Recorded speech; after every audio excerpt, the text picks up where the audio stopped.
कैसे बच्चों, चलिए आज मैं आपके सामने लेके आया हूं आपकी बुक का chapter 11 for class 12 foreign exchange rate. बहुत ज्यादा स्कोरिंग चैप्टर है, बहुत आसान चैप्टर है। इस चैप्टर को आप डेली न्यूज में सुनते हैं, डेली चर्चा होती है कि आज $1 इतने का हो गया, आज $1 इतने का हो गया, वैल्यू बढ़ गई, वैल्यू घट गई। तो आइए आज इस चैप्टर में समझते हैं कि वैल्यू क्या होती है, कैसे बढ़ती है, कैसे घटती है। फॉरेन एक्सचेंज बहुत सिंपल है डेफिनेशन। जिस रेट से एक करेंसी दूसरे करेंसी के साथ एक्सचेंज होती है उसको हम फॉरेन एक्सचेंज रेट कहते हैं। जैसे आपको मालूम होगा करेंटली $1 जो है वो 86 रुपीस के हिसाब से एक्सचेंज हो रहा है। कभी कभी ये एक्सचेंज रेट कम हो जाता है, कभी एक्सचेंज रेट ज्यादा हो जाता है। अब समझते हैं कि जब एक्सचेंज रेट कम होता है उसको क्या कहते हैं और एक्सचेंज रेट ज्यादा होता है उसको क्या कहते हैं। अगर आपकी करेंसी की वैल्यू जो है वो मजबूत हो रही है, दैट मीन्स आपकी वैल्यू ज्यादा स्ट्रांग हो रही है, उसको आप करेंसी एप्रिसिएशन कहते हैं। और अगर आपकी करेंसी की वैल्यू कम हो जाए तो उसको आप करेंसी डेप्रिसिएशन कहते हैं। समझते हैं सबसे पहले करेंसी डेप्रिसिएशन। करेंसी डेप्रिसिएशन उसका इफेक्ट क्या होता है। सबसे पहले अगर आपकी करेंसी डेप्रिसिएट हो रही है दैट मीन्स आपकी होम कंट्री की करेंसी जो है उसकी वैल्यू कम हो रही है, डिक्रीज हो रही है। जो आपका रुपीज है उसकी वैल्यू किसी फॉरेन एक्सचेंज के, जैसे अगर डॉलर के कंपैरिजन में ले उसकी वैल्यू जो है किसी फॉरेन एक्सचेंज के कंपैरिजन में वैल्यू कम होती है तो उसको आप कहते हैं डेप्रिसिएशन ऑफ करेंसी। जैसे एग्जांपल हम ले सकते हैं कि $1 जो है उसकी पहले वैल्यू थी 86 रुपीज, अब $1 की वैल्यू है 90 रुपीज। दैट मीन्स यहाँ पे आपको जो $1 मिल रहा है पहले 86 का मिलता, दैट मीन्स पहले चीपर मिलता था, अब $1 आपको 90 का मिल रहा है, दैट मीन्स आपको और महंगा मिल रहा है। और ये जो महंगा मिल रहा है इसके कारण आपकी वैल्यू जो करेंसी है, होम कंट्री की करेंसी है, वो जो है आपकी डेप्रिशिएट होगी। दैट मीन्स आपकी जो परचेजिंग पावर है वो कम होगी। अच्छा, जब डेप्रिसिएशन होता है उसका इफेक्ट क्या क्या होता है, क्योंकि आपकी जो करेंसी है उसकी वैल्यू कम हो गई है तो दैट मीन्स आपके यहाँ के गुड्स जो है वो चीपर हो गए हैं, सस्ते हो गए हैं, जिसके कारण आपका एक्सपोर्ट जो है वो बढ़ने लगेगा। दूसरा, क्योंकि आपके यहाँ की करेंसी डेप्रिशिएट हुई है दैट मीन्स आपके यहाँ के गुड्स अब चीपर हुए हैं, लेकिन फॉरेन गुड्स अब आपके लिए क्या हो जाएंगे, महंगे हो जाएंगे। जो भी होम में लोग परचेज कर रहे थे वो अब फॉरेन में ना परचेज करके अपने होम गुड्स को परचेज करेंगे, बाहर के गुड्स परचेज करना बंद कर देंगे, इसलिए इंपोर्ट जो है वो कम हो जाएगा। और क्योंकि नेशनल इनकम जो है वो नेट एक्सपोर्ट उसमें ऐड किया जाता है, इसलिए नेट एक्सपोर्ट, अगर एक्सपोर्ट बढ़ रहा है और इंपोर्ट कम हो रहा है तो नेट एक्सपोर्ट की वैल्यू जो है वो पॉजिटिव में आएगी और पॉजिटिव वैल्यू नेशनल इनकम को भी इंक्रीज कर देगी। Next, currency appreciation. Currency appreciation नाम से क्लियर हो रहा है, करेंसी की वैल्यू बढ़ जाना। यहां पे जो आपके पास होम करेंसी है उसकी वैल्यू जो है बढ़ रही है किसी दूसरी फॉरेन करेंसी के अगेंस्ट। इसको एग्जांपल से समझ सकते हैं कि $1 की वैल्यू पहले 86 थी, अब $1 की वैल्यू 82 हो गई। दैट मीन्स आपका जो $1 था पहले आपको 86 रुपीज खर्च करके $1 मिलता था, अब आपको सिर्फ 82 रुपीज ही खर्च करना है, उसके लिए आपको $1 82 रुपीज में मिल जा रहा है। दैट मीन्स अब आपकी जो परचेजिंग पावर है उस डॉलर को वो आपकी बढ़ गई और आपकी जो करेंसी है उसकी जो वैल्यू है वो ज्यादा स्ट्रॉन्गर हो गई। इसका इफेक्ट क्या क्या होता है, अगर आपके यहाँ की करेंसी जो है वो ज्यादा बढ़ जाएगी तो बाय डिफॉल्ट जो बाहर से डिमांड आती थी अब आपके पास वो डिमांड नहीं आएगी, एक्सपोर्ट आपका कम होने लगेगा। अब जो आपके पास इंपोर्ट होता था, क्योंकि अब आपकी करेंसी की वैल्यू बढ़ी है और फॉरेन करेंसी की वैल्यू आपके सामने कम हुई है, तो अब आपका इंपोर्ट जो है, क्योंकि अब फॉरेन गुड्स ज्यादा चीपर हो जाएंगे आपके लिए और डोमेस्टिक गुड्स जो है वो कॉस्टली हो जाएंगे, इसलिए आप ज्यादा से ज्यादा फॉरेन गुड्स को कंज्यूम करेंगे, इसलिए इंपोर्ट की वैल्यू धीरे धीरे बढ़ने लगेगी। और सेम वही बात, नेशनल इनकम जो है वो नेट एक्सपोर्ट उसमें ऐड होता है, और अगर आपके पास नेट एक्सपोर्ट नेगेटिव में आ रहा है दैट मींस एक्सपोर्ट आपका कम है, मान लीजिए यहाँ पे एक्सपोर्ट 2000 है और इंपोर्ट आपने कर लिया 10,000 का, तो जो नेट एक्सपोर्ट की वैल्यू आएगी वो -8,000 आएगी। और आप किसी भी नेशनल इनकम में उस -8,000 को जोड़ेंगे तो नेशनल इनकम जो है वो आपकी कम होती हुई दिखाई देगी। ये होता है आपका करेंसी एप्रिसिएशन। नेक्स्ट हम आते हैं, next topic, types of foreign exchange rate system.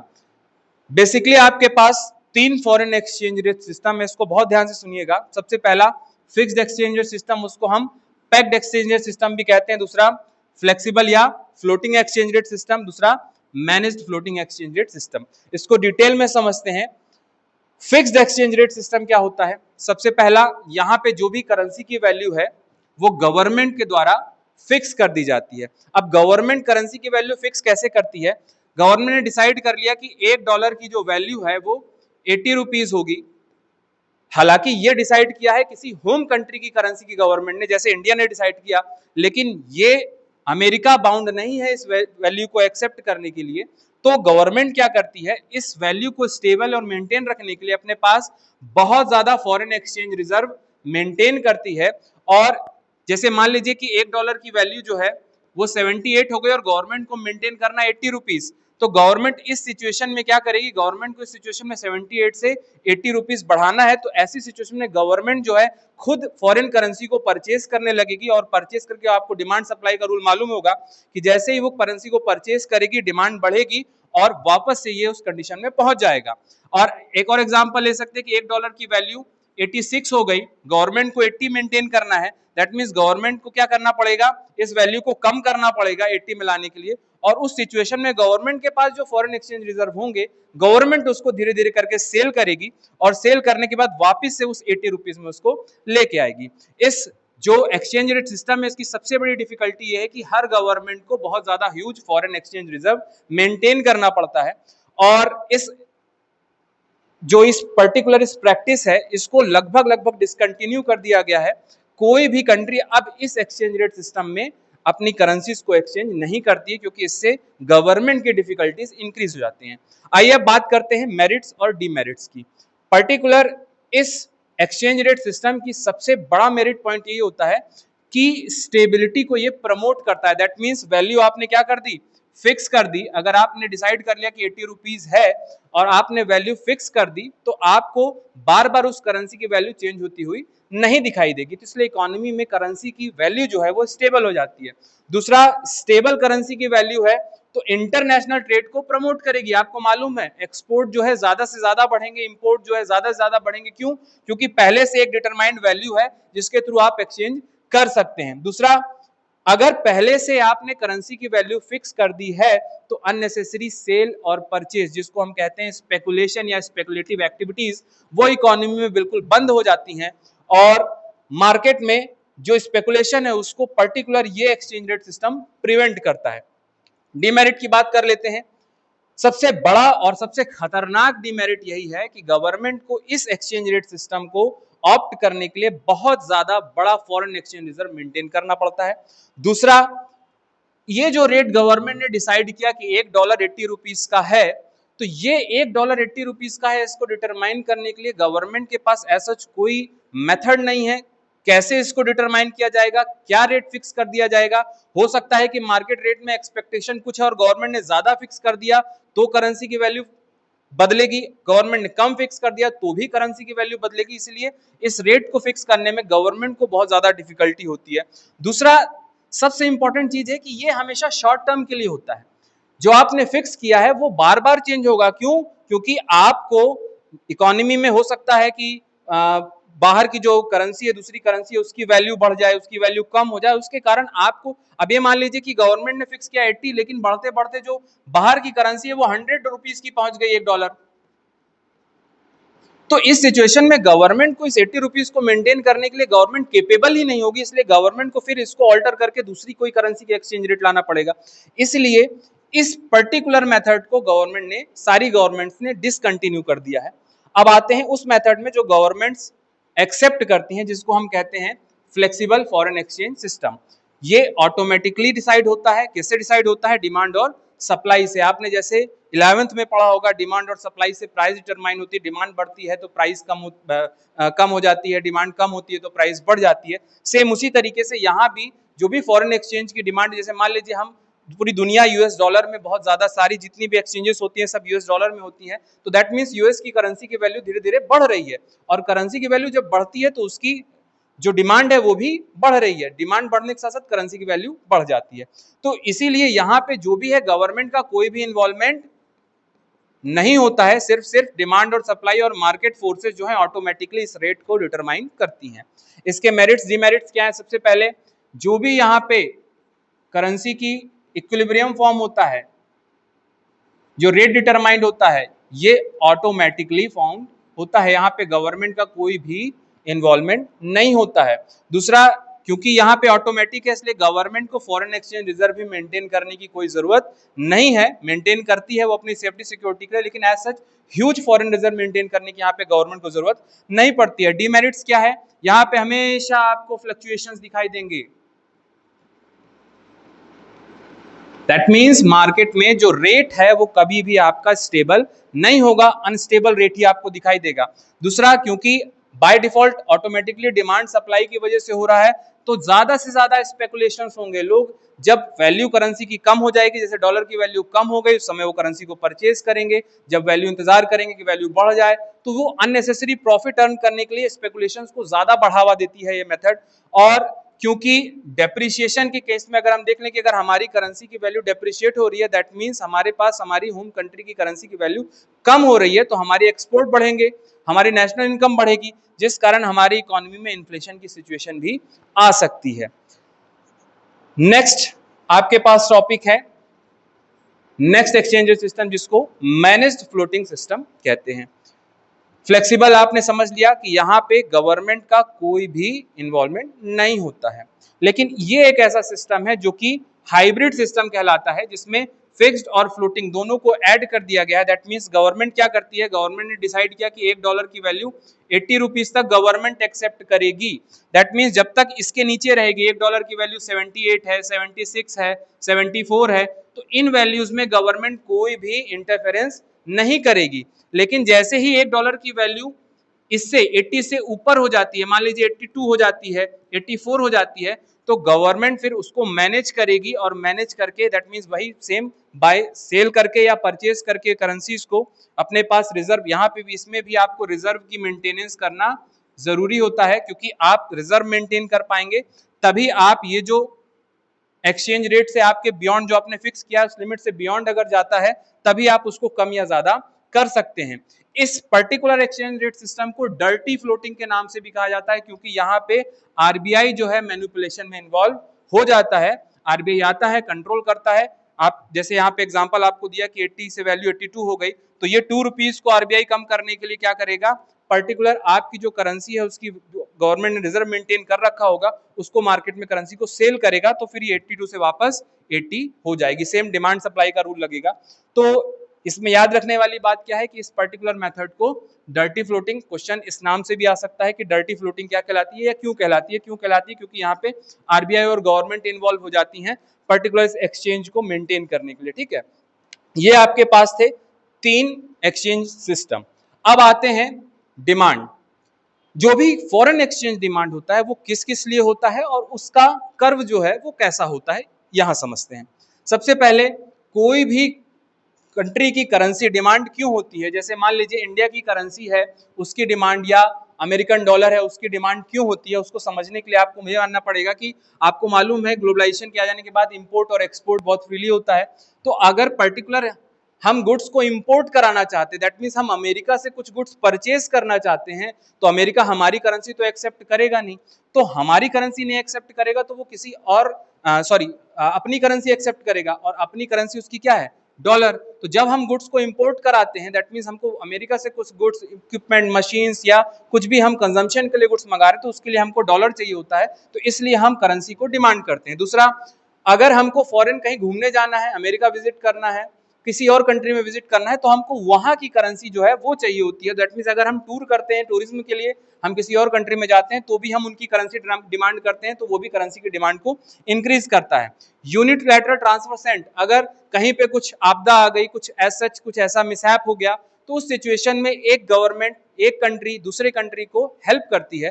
तो उस हेल्प के लिए अगर मान लीजिए अमेरिका में कुछ हुआ, या पाकिस्तान में कुछ हुआ, या चाइना में कुछ हुआ, या बांग्लादेश में कुछ हुआ, तो हमारी कंट्री उनको यूनिलैटरल, दैट मीन्स डोनेशन के रूप में करेंसी डोनेशन के रूप में हेल्प करेगी। तो उसके लिए भी, उस हेल्प के लिए, क्योंकि वहां पे उनकी करेंसी एक्सेप्टेड है, तो उसके लिए भी हम उनकी करेंसी की डिमांड करेंगे। और लास्ट, अगर हमने किसी से लोन ले रखा है, तो उस लोन को रीपे करने के लिए, क्योंकि लोन जब हम रीपे करेंगे तो लोन भी वो अपनी ही करेंसी में एक्सेप्ट करेंगे, तो इसलिए भी हम पर्टिकुलर अपनी उस कंट्री की करेंसी को डिमांड करते हैं। अब आते हैं स्लोप। आपने डिमांड सप्लाई 11 में पढ़ा होगा, और डिमांड का प्राइस के साथ रिलेशन मालूम है आपको, कैसा रिलेशन है, इनवर्स रिलेशनशिप है। और सेम वही यहाँ पे भी लागू होता है, क्योंकि प्राइस के साथ इनवर्स रिलेशनशिप है। आप इस चीज को इस तरीके से समझ सकते हैं कि पर्टिकुलर अगर किसी कंट्री की करेंसी की प्राइजेस बढ़ती हैं, जैसे मान लीजिए $1 था, पहले वो 82 रुपीज का था, अब $1 90 रुपीज का है, तो क्योंकि उसकी प्राइस बढ़ गई है तो बाय डिफॉल्ट उसकी डिमांड क्या होगी, कम होगी। तो इसीलिए रेट जो है बढ़ेगा तो डिमांड जो है कम होगी। इसी को कहते हैं हम इनवर्स रिलेशनशिप। और इसी इनवर्स रिलेशनशिप के साथ जो भी आपका डिमांड है वो डाउनवर्ड स्लोपिंग है। एग्जांपल लेते हैं कि R1 और D1। R1 जो है वो इनिशियल रेट है और D1 जो है वो इनिशियल डिमांड है। अगर आपकी करेंसी की रेट जो है वो बढ़ जाती है, दैट मींस R1 से R3 हो जाती है, तो आप देखेंगे बाय डिफॉल्ट जो डिमांड है D1 से D3 की तरफ वापस खिसक जाएगी।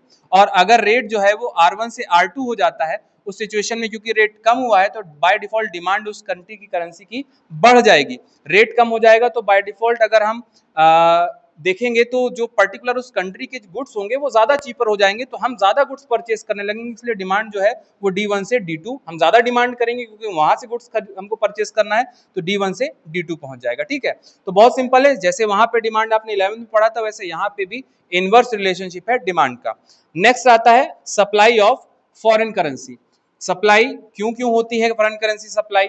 सबसे पहले आप एक्सपोर्ट करते हैं, इंडिया ने कुछ गुड्स सेल किया अमेरिका को, एक्सपोर्ट किए, तो वो हमको क्या करेंगे, पेमेंट करेंगे, तो वो अपनी करेंसी को हमारे यहाँ सप्लाई करेंगे। दूसरा, बाहर से कोई इन्वेस्टमेंट आया, क्योंकि उनके पास तो हमारी करेंसी प्रिंट करने के लिए नहीं है, वो जो भी हमको करेंसी सेंड करेंगे वो अपनी करेंसी सेंड करेंगे। तो इसलिए क्योंकि करेंसी नहीं भी सेंड करेंगे तो वो हमारे बैंक में आके उसको एक्सचेंज करेंगे, फिर हमारे पास आके लगाएंगे, तो एटलीस्ट अपनी करेंसी उनको हमारे होम कंट्री तक लानी पड़ेगी। इसलिए अगर वो फॉरेन डायरेक्ट इन्वेस्टमेंट करते हैं या फॉरेन इंस्टीट्यूशनल इन्वेस्टमेंट करते हैं, दोनों में से किसी कुछ भी करते हैं, उनको हमारे इन्वेस्टमेंट करने के लिए हमारे पास हमारी करेंसी उनको चाहिए होगा, इसलिए हम पर्टिकुलर करेंसी को सप्लाई करते हैं। नेक्स्ट, यूनिटेड ट्रांसफर रिसीव्ड, बाहर से वो उन्होंने ट्रांसफर किया तो वो पेमेंट करेंगे, हमारी करेंसी तो छापते नहीं है, तो वो जो पेमेंट करेंगे वो अपनी करेंसी में करेंगे, फिर हमारा बैंक उनको कन्वर्ट करके, दैट मीन्स वो भी क्या करेंगे, जब हमारे पास हमारे पास कुछ आपदा हुई, कुछ भी हुई, तो उसके लिए वो हमको ट्रांसफर करके हमारी हेल्प करेंगे, जिस सिचुएशन में बाहर से करेंसी हमारे पास सप्लाई होके आएगी। दूसरा, अगर हम फॉरेन करेंसी लोन लेते हैं, $US में हमने लोन लिया, तो भी हमारे पास फॉरेन करेंसी सप्लाई होगी। अब आते हैं सप्लाई कर्व में, सेम वहां पे जैसे आपने पढ़ा था 11th में, रेट और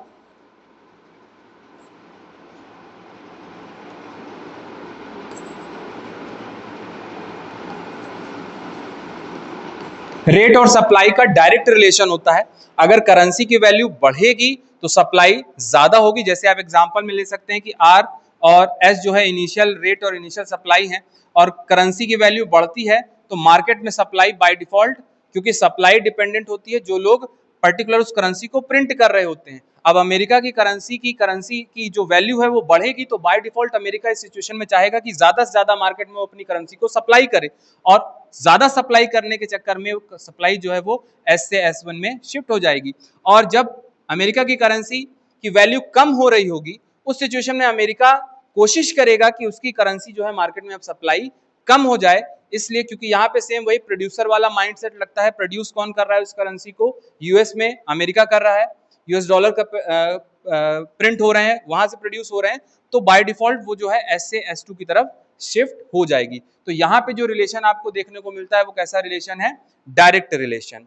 चलिए चलते हैं next topic, determination of foreign exchange rate. जो भी फॉरेन एक्सचेंज रेट है वो आपका पर्टिकुलर जो डिमांड है, क्योंकि अब आप किस एक्सचेंज रेट सिस्टम की किस सिस्टम में आ गए हैं? फ्लेक्सिबल की बात कर रहे हैं, फ्लोटिंग या फ्री, इसको फ्री एक्सचेंज रेट सिस्टम भी कहते हैं, फ्लेक्सिबल, फ्लोटिंग और फ्री। तो यहाँ पे दैट मीन्स गवर्नमेंट का कोई भी कंट्रोल नहीं है। मार्केट में अगर पर्टिकुलर करेंसी की डिमांड बढ़ेगी तो करेंसी की रेट कुछ और होगा। हम मानते हैं यहाँ पे कि ये इनिशियल जो है ये डिमांड थी, करेंसी की सप्लाई थी, और यहाँ पे मानते हैं कि $1 जो है उसका रेट जो है 80 रुपीज जो है डिटरमाइन हुआ डिमांड सप्लाई से, तो रेट जो है वो डिमांड और सप्लाई के टूल से डिसाइड होता है। ठीक है, नेक्स्ट, अगर यही डिमांड और सप्लाई चेंज होती है तो उसका क्या इफेक्ट होता है ये हम देखते हैं। अगर सिर्फ और सिर्फ डिमांड में चेंज हो रहा है और डिमांड इंक्रीज होती है, जैसे हम यूएस डॉलर का एग्जांपल लेके चलते हैं, यूनिवर्सल करेंसी है इसलिए। तो आप मानिए कि आपके पास डी और एसएस जो है वो इनिशियल डिमांड और सप्लाई कर्व हैं, और डिमांड इंक्रीज होती है। आपको अपने 11th में आपने पढ़ा होगा कि जो भी चेंज है, जो भी इंक्रीज है, चाहे डिमांड का हो चाहे सप्लाई का हो, वो हमेशा राइटवर्ड, दैट मींस डी से D1 राइटवर्ड डिमांड जो है वो शिफ्ट हो रही है। और जो शिफ्टिंग होती है, ये बात आप ध्यान रखेंगे, ये प्राइस के कारण नहीं हो रही है, यहाँ पे प्राइस का कोई भी रोल नहीं है। तो डी से D1 अगर ये जो चेंज होती है अदर फैक्टर्स, तो उस सिचुएशन में डिमांड क्योंकि बढ़ रही है, करेंसी आप देखेंगे उसकी वैल्यू क्या हो जाएगी, बढ़ जाएगी। अगर डिक्रीज हो जाए, लेफ्टवर्ड शिफ्ट जो होता है वो डिक्रीज का होता है, दैट मींस डी से D1 हो जाए, तो आप देख पाएंगे इस ग्राफ में कि आर से जो रेट है वो आपका कम होता हुआ दिखेगा। ठीक है, बहुत सिंपल है। अगर डिमांड इंक्रीज हो रही है, कॉमन सेंस में भी कह सकते हैं कि अगर डिमांड इंक्रीज हो रही है, डिमांड इंक्रीज होने से आपका जो भी करेंसी है उसकी वैल्यू बढ़ जाएगी, और डिमांड अगर कम हो रही है तो जो भी फॉरेन करेंसी है उसकी वैल्यू कम हो जाएगी। नेक्स्ट चलते हैं, अगर सिर्फ और सिर्फ सप्लाई में चेंज होता है, तो अगर सप्लाई में चेंज होगा दैट मींस इंक्रीज होता है सबसे पहले। अगर इंक्रीज हो रहा है, आपने समझा होगा rightward shift, that means supply SS से S1 और S1 हो रही है, उस सिचुएशन में सप्लाई इंक्रीज हो रही है, डिमांड कांस्टेंट है, तो आपको मालूम होगा, जनरल लॉ प्रिंसिपल भी कहता है, लॉ ऑफ सप्लाई भी कहता है कि सप्लाई अगर बढ़ेगी तो बाय डिफॉल्ट किसी भी चीज की प्राइस कम होगी। तो यहाँ पे आर से R1 जो है आपकी करेंसी की वैल्यू हो जाएगी। और अगर सप्लाई डिक्रीज होती है, leftward shift, that means SS से S1 हो जाती है, दैट मींस मार्केट में डिमांड उतनी ही है लेकिन सप्लाई धीरे धीरे कम हो रही है, तो ज्यादा से ज्यादा आपकी जो रेट है वो बढ़ते हुए दिखाई देंगे। इसीलिए जो भी इक्विलिब्रियम डिसाइड होता है, जो भी रेट डिसाइड होता है इक्विलिब्रियम का, वो इन्हीं डिमांड और सप्लाई के टूल्स के थ्रू डिसाइड होता है। डिमांड बढ़ रही है तो कुछ रेट डिटरमाइन होगा, अगर दोनों में इक्वल चेंज है, डिमांड भी जितनी बड़ी सप्लाई भी उतनी बड़ी, तो उसमें कोई भी चेंज नहीं आएगा, रेट उतना ही रहेगा। डिमांड ज्यादा बढ़ गई, सप्लाई कम बढ़ी, या सप्लाई कम हो गई, तो रेट जो है वो बहुत ज्यादा बढ़ जाएगा। डिमांड एकदम कम हो गई, सप्लाई बहुत ज्यादा कर दी, तो रेट कम हो जाएगा। तो इन्हीं सारे टूल्स को, डिमांड और सप्लाई के इन्हीं दो टूल्स को यूज करते हुए आप जो है डिटरमाइन करते हैं किसी भी कंट्री का रेट ऑफ एक्सचेंज। अब आते हैं फॉरेक्स मार्केट। ये फॉरेन एक्सचेंज मार्केट क्या होता है? फॉरेन एक्सचेंज मार्केट के लिए सेम मार्केट का जो पुराना कॉन्सेप्ट था, पुराना कॉन्सेप्ट सिर्फ और सिर्फ एसोसिएटेड विद प्लेस होता था, लेकिन अब प्लेस के साथ जुड़ा नहीं है। क्या है? ये एक सिस्टम है जिसमें आपको बायर्स और सेलर्स मिलेंगे जो फॉरेन करेंसी को बाय और सेल करेंगे। बायर्स और सेलर कौन कौन होंगे? Firm, individual, bank, central bank, commercial bank, बहुत सारे इंडिविजुअल्स होते हैं जो फॉरेन की करेंसी डिफरेंट डिफरेंट पर्पस से जो है वो डिमांड और सप्लाई करते हैं, बाय और सेल करते हैं, जिसके कारण डिमांड और सप्लाई क्रिएट करते हैं। अब दूसरा, इसके टाइप क्या क्या होते हैं? स्पॉट मार्केट और फॉरवर्ड मार्केट। स्पॉट मार्केट क्या होता है? जब आपकी करेंसी, जैसे मान लीजिए आज आपने पर्टिकुलर एक परचेज ऑर्डर प्लेस किया, और परचेज होने के बाद तुरंत आपने उसको तुरंत ऑन द स्पॉट आपने उसको पेमेंट कर दिया, तो उस पर्टिकुलर उस मार्केट को जहां पे ऑन द स्पॉट पेमेंट होता है उसको आप स्पॉट मार्केट कहेंगे। और ऐसा मार्केट जिसमें किसी फ्यूचर डेट में ले जाके आप जो भी करेंसी का एक्सचेंज है उसको सेटल करते हैं, फ्यूचर में कहीं सेटल करते हैं, तो उस मार्केट को हम कहते हैं फॉरवर्ड मार्केट। उम्मीद करते हैं कि बहुत अच्छे से ये चैप्टर आपको समझ में आया होगा, और मेहनत कीजिए, लगे रहिए। All the best. जय हिंद।